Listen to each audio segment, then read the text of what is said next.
চাল কুমড়ো তো আপনারা অনেক রকমভাবেই খেয়েছেন, একবারে এইভাবে করে দেখুন, আশা করি ভালো লাগবে। খেতে তো অসাধারণ হবে। ভিডিওটা যারা দেখছেন দেখতেই পাচ্ছেন কতটা ফুলকো ফুলকো হয়েছে।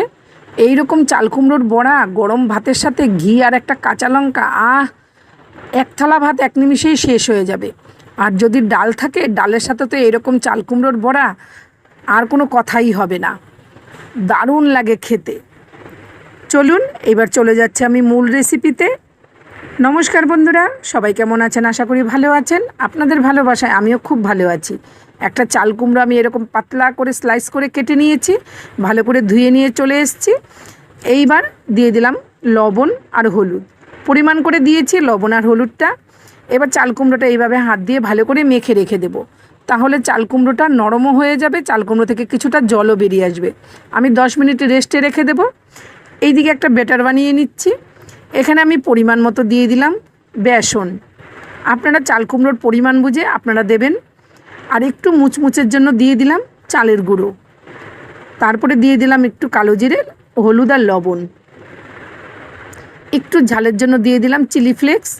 আপনারা যদি চান এখানে কাঁচা লঙ্কা কুচিও দিতে পারেন, বা কাঁচা লঙ্কা চপারে চপ করেও দিতে পারেন, খেতে কিন্তু দারুণ লাগে। এবার শুকনো উপকরণটা ভালো করে মিশিয়ে নিলাম, নিয়ে আমি অল্প অল্প করে জল দেব। তারপরে অল্প অল্প করে জল দিয়ে আমি থকথকে একটা ব্যাটার তৈরি করে নেব।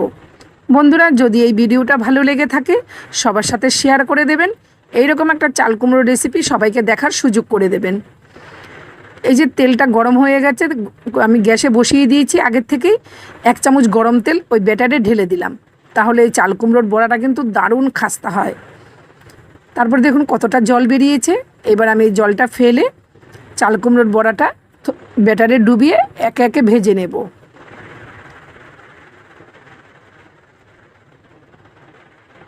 দেখুন আমি ছেড়ে দিয়েছি, একটা একটা করে গরম তেলের মধ্যে ভেজে নেব।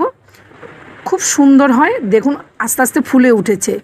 কতটা ফুলকো হয়, খেতে অসাধারণ হয়। একবার বাড়িতে বানিয়ে আমাকে কমেন্ট বক্সে জানাবেন যে খেতে কেমন লাগলো। আপনাদের সাথে কথা বলতে বলতে এক ব্যাস হয়ে গেছে, নামিয়ে নিয়েছি।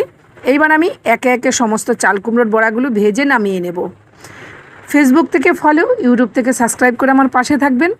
আর ভিডিওটা দেখার পরে অবশ্যই একটা লাইক করে যাবেন, কমেন্ট বক্সে জানিয়ে যাবেন আমার এই ভিডিওটা আপনাদের কেমন লাগলো।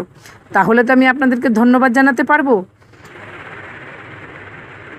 দেখুন কতটা ফুলকো ফুলকো হয়েছে, অবশ্যই দেখতে পাচ্ছেন। সমস্ত বড়াগুলো আমার ভাজা হয়ে গেছে, নামিয়ে নিয়েছি। সবাই ভালো থাকবেন, সুস্থ থাকবেন। দেখা হচ্ছে নতুন রেসিপিতে।